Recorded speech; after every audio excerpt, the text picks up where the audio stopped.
আজকে কথাটা বলতেছি আমি।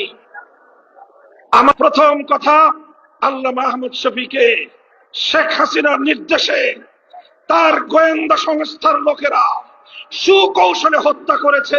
তদন্তপূর্বক এই তথ্যের প্রমাণ জাতির সামনে হাজির করতে হবে।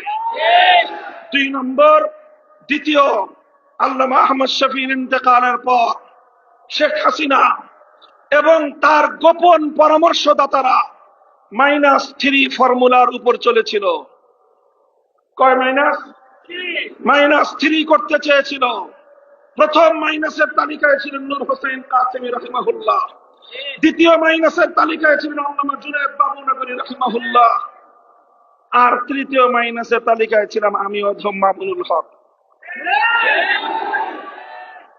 তারা আল্লামা নূর হোসেন কাসেমীকে ষড়যন্ত্রমূলক ভাবে হাসপাতালে গিয়ে গোয়েন্দা সংস্থার লোকেরা হাসপাতালকে ব্ল্যাকমেইল করে, কব্জা করে, নিয়ন্ত্রণ করে, কোন প্রাণঘাতী ঔষধ প্রয়োগ করে নূর হোসেন কাসেমীকে তারা হত্যা করেছে।